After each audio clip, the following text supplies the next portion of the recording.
Nationwide. Ang PhilHealth naman hindi pa rin natatanggap ang share nito mula sa kita ng PAGCOR ayon sa isang senador. Brigada Ann Cortez, ibrigada mo! Brigada. Live report.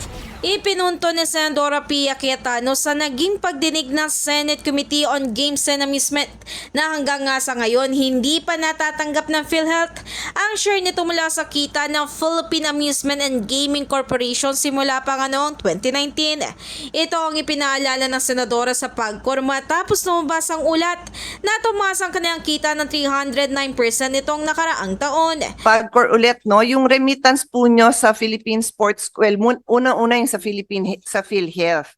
So, you know, you take pride, and rightly so, I don't say that in jest. You take pride, we take pride when we know that we're doing good. And in the work that you do, ang consolation nyo sa gambling issue na to is nakakapagbigay kasi sa ganitong charity, So sinasabi ko na nga sa inyo, since 2019 to 2025, our records show that PhilHealth never received those funds. So that's where we are. So when you say it, it hurts me. It hurts Senator Joel dahil, well, all of us. It hurts all of us, except that these are issues close to our heart. Hindi nga natatanggap ng PhilHealth. So if you're only knowing this now, then please get in touch with whoever you need to get in touch with. Is it your office? Is it in DBM? Where is it? Where are the funds?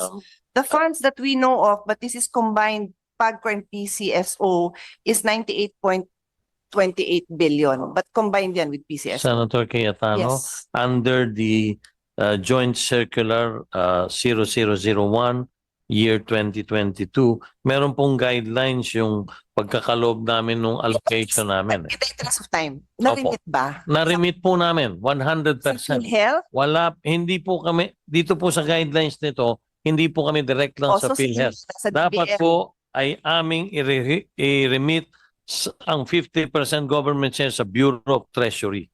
Okay. So, Ginagawa po okay. namin ito buwan.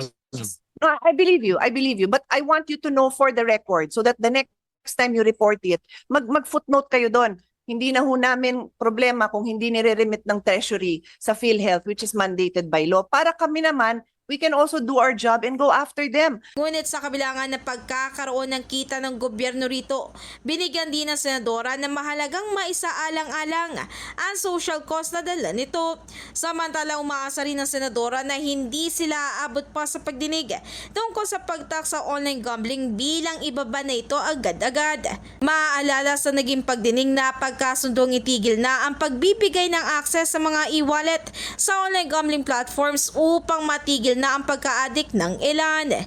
In the heart of changing lives, ako si Brigada Ann Cortez ng 105.1 Brigada News FM Manila, the Music News Authority. Brigada Bali. Ang bahaging ito ay hatid sa atin ng Standout ES4 Capsule. Simulang tuparin ang pangarap ng iyong anak. And stunting now!